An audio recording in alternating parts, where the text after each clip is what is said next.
author from Walls Within Walls, Maureen. So, hello Texans! We were just talking here about Texas. Do you know none of us have been to Texas? Isn't that sad? We all decided we want to come to your state. So first I want to thank you for this great honor of being nominated for the Bluebonnet Award. And I got the list of questions. I passed out the questions to these readers here. And they're going to take turns in asking some of the questions you had, and hopefully I can answer them. We thought we'd start with our youngest, someone who actually has not read the book, but she had this one question. Violet, what's the question? What's your favorite? So Violet, one of the questions was, what were some of my favorite books in elementary school?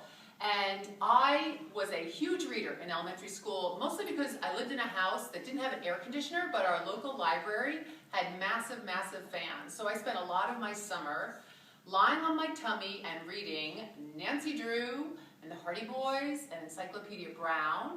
Anything that Roald Dahl ever wrote, I think I've read. And what else? Little House on the Prairie. I had many, many books that I loved. Shona, Searching for Shona was also a favorite.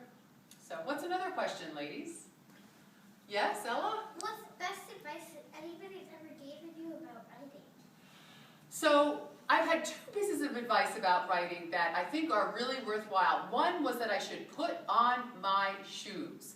And what this person meant by that was, sometimes if you have your shoes off and you're in your pajamas and you're lying on your bed and you're trying to write, you can get so casual and distracted that sometimes the writing can get that way too.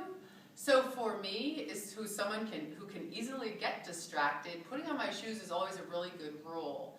And the other one for me is I try not to use, when I write, I use a computer keyboard and I try to not have the internet enabled on it. The other thing is, sometimes if you have writer's block, I find that I go to an action scene and I just try to write the action scene really well. And if I do that, I find that filling in the blanks, like what happened before and what happened after, is a little bit easier to do. Okay, any other questions? Yes. Annika? How did you research the landmarks that are in New York City that were in the book? Okay, so in the book I do have a lot of landmarks, and what I would do is, since I live in New York, I would actually just visit the site, or else look online or go to the library. In particular, I use sites that maybe I walked past a lot that I never actually knew that much about. So a good example of that is the Amiable Child. I went to Columbia University to graduate school, and right near there is a headstone that just says, "For an Amiable Child," and was from the early 1800s. And so when I researched it, I found out that it was for a child who had actually lived there when it was a farm. And it was little things like that, things that were in my everyday life, that I was very interested in just knowing more about. And that's something I think you can do wherever you live.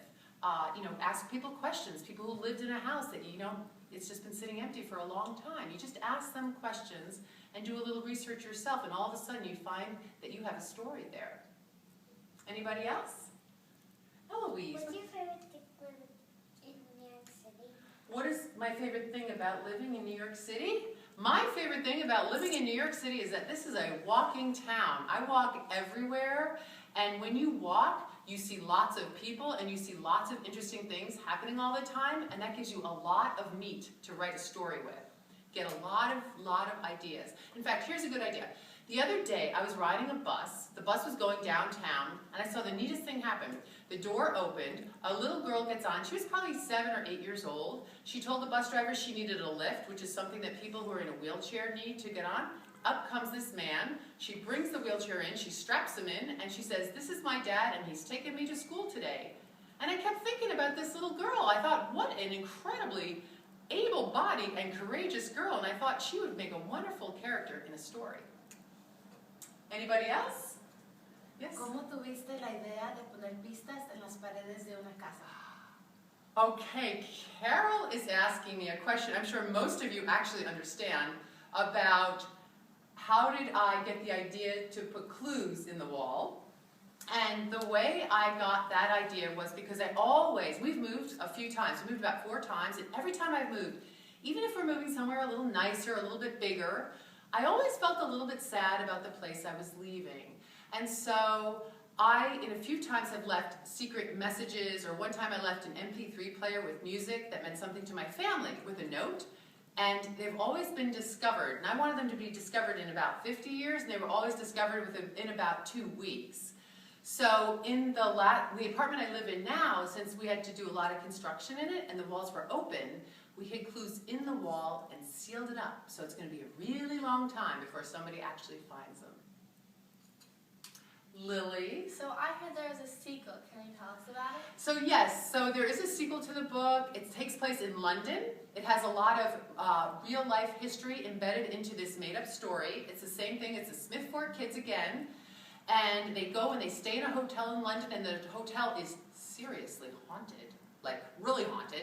And the character Patrick is woken up at night by a ghost, and he finds something in this hotel that was left post-World War II that the whole United Kingdom has been wondering about all these years, and it's up to the Smith Fort kids to solve it. So that's it. Thank you, everybody. Thank you, Texas. Thank you, ladies. And I hope to come to Texas soon and meet some of you. Bye. Bye.